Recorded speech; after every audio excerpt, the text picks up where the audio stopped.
Nope, nope, nope, nope, nope. I'm out here. Nope, nope, nope, nope, nope, nope, nope, nope. Fuck my contract. Nope. Alright, fine.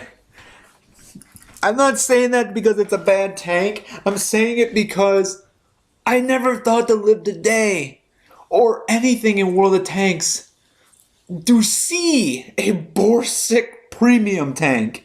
I get it that lately I've been seeing, well, not lately, I've been seeing it like for a long time. They've been bringing out tanks from the tech tree, but a fucking Borsig?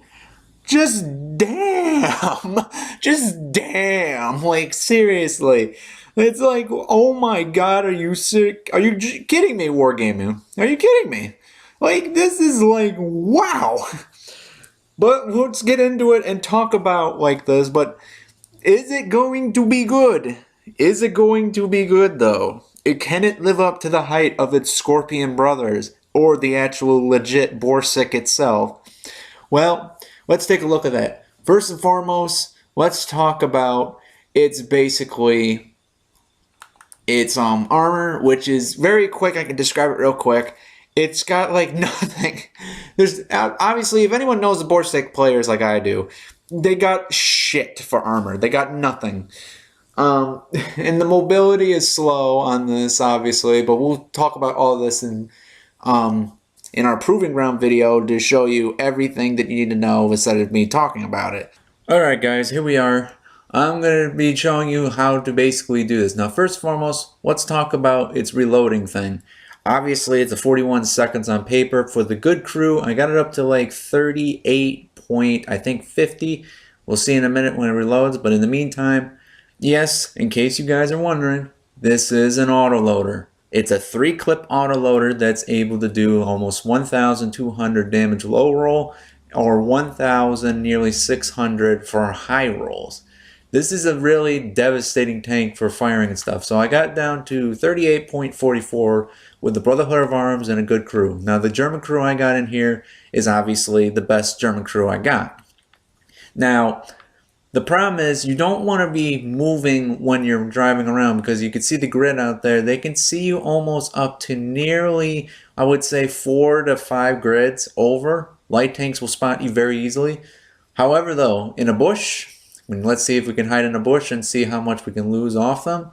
So we're going to get the camouflage net. As you can see, they can see up to 3 grids.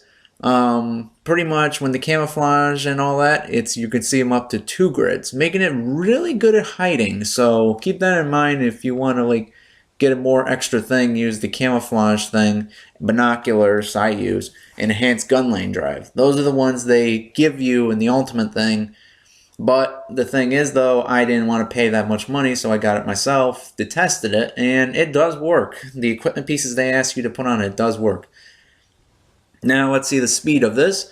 Speed is probably around like 33 to 34. It's not that fast. Now let's see turning it on the move. It's not that great. Now let's try sitting still turning. It's average. It's not the best. I mean, now let's try head rotating speed. Yeah, that is like average for a TD. But the problem is with average with a light armor tank, not really a good idea. Now, let's see how many bullets it takes to, when you fire one shot, how much it reloads. But first things first, let's get to a target. So let me edit this out real quick. Well, actually, let's try this. Let's climb up the hill first to see how slow we go. And, ooh, 14 going uphill. Now, how good is the gun depression? Let's see. So, sitting right here, yeah, not really good at going to shoot anything. So, going up, going up, going up. Okay, lined up with the thing. So, yeah, it doesn't have really good, doesn't have good, great gun depression. So, keep that in mind if you're on a hill or something and you're trying to shoot over a hill and stuff like that. It's not going to work. You're going to want to use, like, buildings on the side, like, pretty much shuffling and stuff like that. Alright, let's see. There's our first target. So let's see what the first firing. Oh, that gun depression is just horrible. But let's see. Aim timing in. Let's fire one shot. Fired. And It pretty much takes like 2.60 seconds for me because I have Brotherhood of Arms, but usually when you're reloading, it's like 3 seconds if you don't have Brotherhood of Arms. So let's finish this guy off real quick. Fired, and ooh. The dispersion is a little bit bad. Like, the dispersion when you fire your gun, it is a little bit bad. But then again, they had to nerf something on the this tank because they don't want, like, an insanely powered Borsig able to accurately shoot. So I guess that's the only way it works. So, yeah. So that's pretty much concludes what it does for right now. But let's go back to the garage, talk about its ammunition, and then we can go right to the battle. Also, I forgot to mention one little thing, guys. There is one thing different too, also, besides the accuracy a little bit on this tank, and plus the auto-loading, of course. The radio range for spotting and stuff is 10% less than the Borsig. Like, pretty much like almost 8% less, 10% less, because it's 67. Now, the spotting range is pretty bad. So having that 10 negative thing, you want to have also every perk that involves, like, your radio boosting thing or spotting range, the sensor awareness things and all that. I'll show you real quick what I'm talking about. Like sensor awareness, recon. You want those perks. You want to have single range for your, contacting your allies. You want to have like those perks pretty damn good, and also rallying, because that will also help you improve your accuracy and stuff, and also seeing, well, not accuracy, I meant to say like while seeing the tanks, so like the actual Borsig instead of just having 10 negative on it. Also, there's also a 20% silver rays boost on this tank as well. So yeah, guys, not only do you make it rain on your enemies or thing, it literally makes it rain. But all seriousness, how much is the bullet cost though? Because literally, without the bullet cost thing, the tank's going to be not making much money. So let's talk right about the bullets. Now, you already saw it's an autoloader, but how much of it's going to cost? Well, let's see. You got armor piercings, which is this basically, it's the same thing as the Borsig, really. Like, do I have to really explain this to people? Like, if you're a Borsig player, you know this, you could just pretty much just go right to the battle scene with this video. But literally, you're talking about, for those who don't, it's like you could do almost 368 out of 613 high roll. Like low rolls, it's like literally 368. High rolls is like 613. Oh, that's a lot of damage! And penetration is basically 185 to 308. So the less amount of pen you do is basically 185 to. That's the less you can do, and the maximum high roll up close is 308, which sometimes it doesn't work. Like, literally, it only depends on what type of armor you shoot at. It depends on how much millimeters, too, because the actual gun itself, since we're going to look at that real quick, is basically its penetration for its normal rounds is 246, which is, again, it's a TD, so you expect it to be that fucking high, which means it could pen the upper plate of a Tiger's whole armor. Not Tiger 1, Tiger 2. So it's actually able to basically do a lot of damage. So basically one shot of these is 1,770. So if you times that by basically 3, you pretty much got, like, I'm just going to round it up really quick, but not like the actual mathematic physics thing. You can correct me in the comments if you want to do the actual math. But it's basically pretty much like 3,000 and pretty much 300 around there. For pretty much for 3 clip bullets. So you're looking at that many shots with that type of penetration. So that's not a bad price for an autoloader, but you gotta make sure they hit. And since you saw in Proving Grounds how inaccurate it kind of could be, it's going to be a pain in the anus to keep it alive. But let's go to the next one, Armor Piercing Ridge, our APCR. So basically, penetration on this is 233 to 389. Now, obviously, this plays up to tier 10s because of the amount of how fucking penetrable this thing can do. But the problem is, like, if you get really close to do that 389 millimeters of pen, you got to be up close up their ass with it. Like, seriously, a broadside ass of them. Now, this is very dangerous to use, and I rarely never use them, but only in tier 10s. But you could see why. Like for 3 bullets, like for 1 bullet, it's 4,800. If you're talking about like having all 3 fired, you're looking at almost, oh god, you're looking at almost like freaking like either 14 or 15,000 credits for 3 bullets. So you better make sure when you fire that type of bullets, keep that in mind. Now you want to use up a lot of the armor piercing. Obviously you do, because again, armor piercing is your only best friend with this tank if you own it.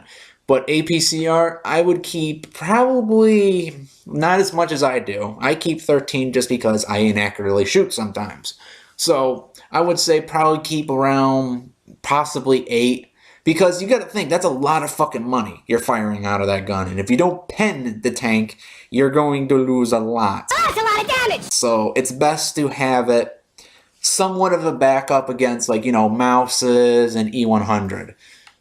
And then the final one, high explosives. I keep like 10 of these, but it's basically, the damage is 473 to 788. Almost 1,000 damage. So keep that in mind, light tanks. If this thing's firing high explosives at you, be fucking careful, because the penetration on this is 49 to 81. So at long range distance, you should be okay, but it will harm you a lot still. But if you get up close to these trying to flank him and he's got a fucking 3-clip autoloader ready to fire at you, you're going to get hit pretty damn hard. I mean, like, really devastating damage to you. So keep that in mind to light tanks who wants to take this down. But I carry 10 bullets, so not because of light tanks.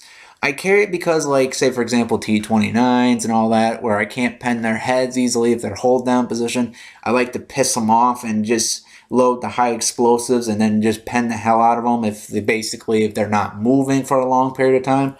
But the problem is I rarely don't use these either, because again, the reloading on this thing is so fucking dramatically long that it's hard to basically keep the reloading. And for pretty much one shot of these is basically 935.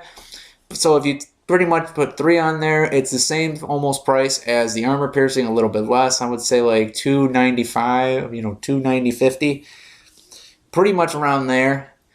It's pretty funny how we look at the armor piercing and stuff, and it's not a bad setup for it, what I got right now, if you want to do that kind of setup. But alright, let's go to the battlefield now so I could show you how to play it and also my little bit of personal opinions on it.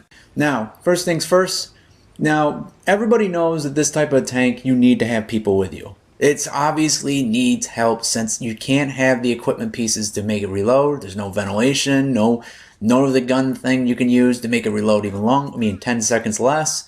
You're just forcibly have to play it like pretty much a team assist tank. Now what if you're going to say, like, you don't play with people, you're a rebel. You like to play it by yourself and you have no friends online, or you have no friends at all. Like, sometimes that can happen. Now, the thing you definitely know right off the bat is to play it like a sniper. You do not want this thing at close range. My recommendation is have like camouflage and binoculars. And despite the fact, my personal opinion on this, since while we're waiting for our first tank, the Rain Borsig, I have mixed feelings about it. It could be a great tank when it wants to be, but then it could be downright suck. Now, don't get me wrong, I don't mind tanks like this, and matter of fact, Borsig's my favorite. Oh, here's the first one. You gotta wait like a couple of seconds, fire, then you have to wait a couple of seconds and fire again. I missed that time, but I will reload and fire again, hit him. If I didn't miss, it would have been an instant kill to that STG Guardian, but you just can't miss them all. You can't hit them all because of this accuracy it has. It's just downright NF. And that's the one problem I have with the tank. It's designed to snipe. I mean, granted, yes, anyone who knows the Borsig needs a snipe. I personally hate sniping tanks. I hate them in this game because of one very important reason. One, well, actually two I'll say real quick, is I'm very impatient. I don't like to wait around and for my team to carry the load. Because most of the times your team can't do, like, let's face it, a lot of shit.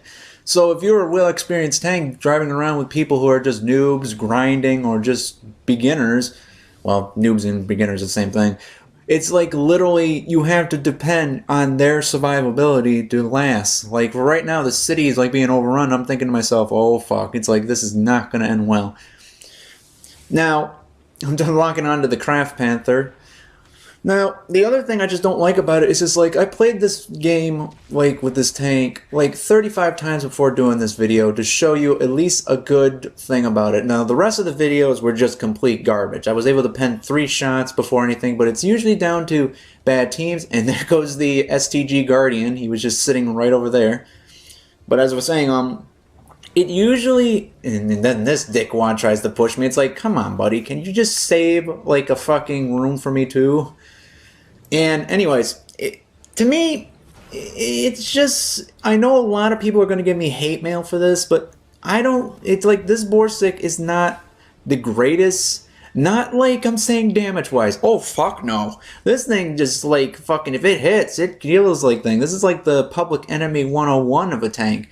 But the accuracy makes it extremely hard for this tank, forcing you to play something that you're not supposed to do, which you're going to see in a minute, is playing it like a medium flanker, which is very scary to do when you're by yourself, because it's like one of those tanks that's just like you do not want to be like exposed on any side. Now, my enemy, they're being flanked over here, and I'm seeing this, so I was getting in position ready to snipe them from across that canyon near B5 on my map and shoot downwards, but the problem is when I got over there, and you'll see in a minute, they're getting flanked so hard that they're losing tanks left and right. And it was not exactly the fun time to do this. So I took a leap of faith, and I'm going in. Pretty much, this is not supposed what you're not supposed to do, but at the same time, there's no other choice. Now, we're going to see a bunch of tanks coming up and stuff. And the gun itself is fucking amazing on this thing. Like, the 12.8 with an fucking autoloader, it's fucking ridiculous. They even had to nerf it again. Like, the first day when I played it, I had 7 kills in it. Oh, watch this. Set him on fire, didn't kill him, and I thank God for that fucking ability Deadeye perk. Which, the perks you're going to need for this tank definitely is basically Smooth Ride, Sixth Sense, Snapshot, Mentor, all the hidden camouflage perks, and then some, if you want to make this tank at least decent. And I mean decent, not fucking overpowered, decent. Now I'm seeing the 18-7, but I'm down to 1 clip because I killed that Centennial, and then that. I fired one more shot, got his engine so he couldn't turn around fast enough, but the scary part was I saw that Super Persian, I'm like, oh no, but when I looked overhead, Super Persian's running away. So I took my chance to be like, okay, I'm going to just drive around these black things, and then until that tank died, I'm like, shit, I'm going to try to sneak by here. It's like, don't mind me. Ow. I just did like a little Pink Panther there. Just don't mind the Borsig driving by. Anyway, it's still not a bad tank. Now, I'm reloaded now with 3 clips, but the problem is what the next tank I'm seeing is the Yahtzee, which is not exactly an easy tank to pen, because as you can see by waiting, that's me waiting for the reticle, and ooh, that's a 3rd shot. Can I get frickin' the hand of Germany? Yes! Like, it's so satisfying when you see 3 bounds and then the final one kills him. It's so satisfying in this damn tank. Now I'm seeing the IS-3 coming and I'm like, okay, time to retreat again. This should be called the Minutemen. I know everybody loves that T-29, but this is how a Minuteman is. It goes in, shoot the target, then get the fuck out of there as fast as possible. I mean, my goodness. But I have a lot of fun with the tank, despite the fact that I hate every flaw about it, including everybody saying that the Borsig is more better than this tank. Yes, it is, at long range. But if the Borsig's at close range with this tank, you may see a different stereotype. And I'm not talking about the 15-centimeter cannon, because obviously it would rape this fucking thing with high explosive unless you got like the armor perk, you know, like the 30% of high explosive damage and crew module thing. Yeah, then maybe, but not with 15-centimeter. If you're talking about 12.8, 12.8, no. Just no. You won't be able to, like, survive that autoloader, because you'd be able to fire one shot, and then as soon as you're about to reload that 9 second, if you got like everything perfect on a Borsig, no way. So after flanking the IS-3, because you want to do that, you're basically, I'm just taking a leap of faith of doing this. I'm just basically bobbing and weaving, taking shots in and getting out. Just play it like the goddamn Minutemen if you're American. Like, you know what I'm talking about. And then this guy missed, then fire, got him with a high roll, and victory. Wow, 12 pins, 6 kills, 4 criticals. Now that doesn't seem a lot, but wait until you see the reward. And there you have it, guys. 121,000, like 121,827,000 credits. Like, that is a lot of money. Like, even without premium, I make 75,000. It's pretty insane, and I'm not going to consider the XP earning because of the frickin' winter game thing going on, so I can't really compare that to it. But I got high caliber in that game because I did, like you see down there, 3,835 damage. That's a lot. I got an arsenal because of that T10 got set to fire. Fight for efficiency, mastery class 2. Now the funny part is, people are gonna say like, well, I've seen people done better with it. Yeah, when I first played this, I kept on getting mastery badges up the ass like every time. So yeah, I was able to like get so many mastery badges, it wasn't even funny. And there's Top Gun for killing 6 people, and then the rest of the thing. So yeah, and then there you go, top leaderboard. So when you get rare moments like this, it's really good. But this is a rare moment, and I'm going to explain why in the final verdict more in depth a little bit more, because I forgot to mention a couple of things. But let's go back to the garage for the final verdict, and I'm going to explain why it's going to have this kind of rating. Now, let's recap real quick. And the thing I said I was going to explain, the thing I forgot. The reason why I said the other thing I hate about hidden sniper tanks, I forgot to mention in the video, was the fact is there wasn't a lot of maps to shoot in. I mean, you got to think, if you're in Himmelsdorf, you're fucked. If you got like the map I had, you're fucked because you only got one place to snipe, and if that gets overrun, you're fucked.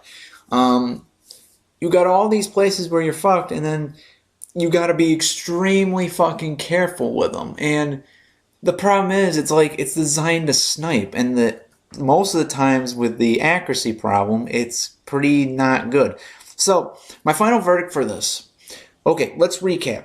This thing makes 20% more silver than most standard premium tanks. It's got a very good concealment as long as you have all the perks.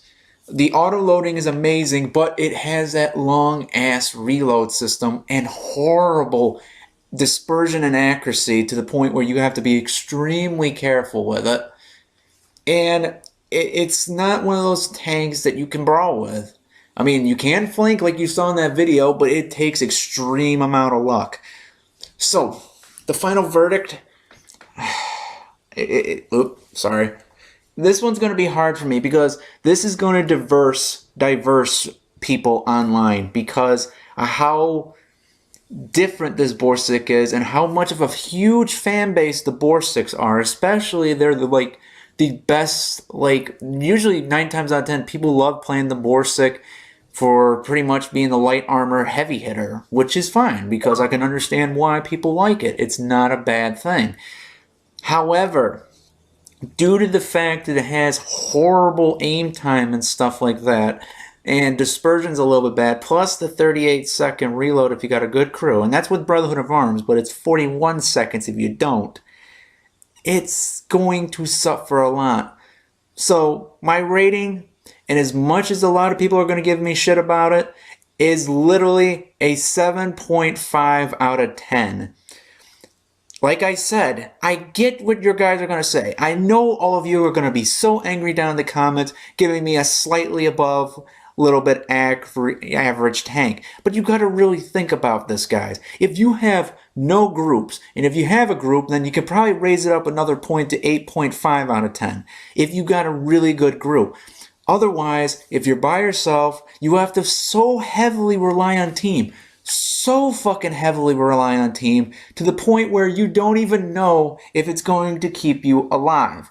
And the thing is, though, this plays up to tier 10s. It's very extremely weak. I get it, you're supposed to hide in it, but if you're in a close range map, you're fucked. And if you're a tier 10 close range map, you're fucked. Mostly 9 times out of 10, most people that play it usually do really, really good in it, or they're gonna get killed up the ass that quick. So it's fair to fitting that because I know how much Borsig players are, and I know they're better than me. I know they are. There's plenty of people out there that can do tanks better than I can do.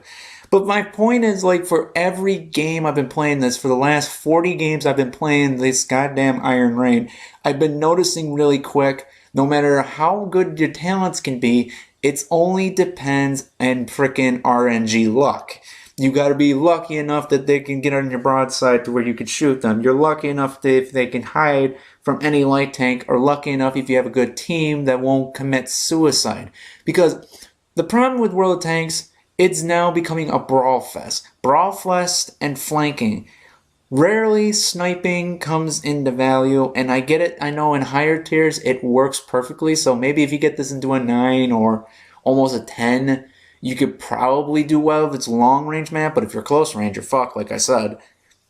It just feels like it should have a little slight buff to the accuracy. Now, I'm not saying the gun reloading, because the gun reloading is perfect. Because of how much damage you do for a tier 8, this is like literally terrifying. You can like single-handedly kill a medium tier 8 at ease with this. Like, there'd be no problem. You're a 3-clip reload and he's on full health, kiss that tank goodbye. It's like, this is like as deadly as the fucking Nomad. And the Nomad is like one of the most broken-ass tank that kills everything with armor, which is fucking insane, but we'll review that another time. But despite the fact with all that, that's what I give it as, and I'm just trying to give you an open-minded guys on it. And if you do get it and you enjoy it, great. But if you don't enjoy it, this is the why. Because you gotta rely on so many people, and if you play by yourself like I just did in that game, you have to cross your fingers every game if they're fucking good. And especially if you're in a game when you got, like, you ever get these games where there's only 3 tier 8s on each team, and there are a bunch of 7s and stuff. If those 8s are heavies and you got 8s that are weakly armored, you're not going to have a fun game because you have to rely on those 7s to spot things. And the problem is 7s are just too scared because they see heavily armored 8s. They're not going to do anything. So that's my final verdict, 7.5 out of 10.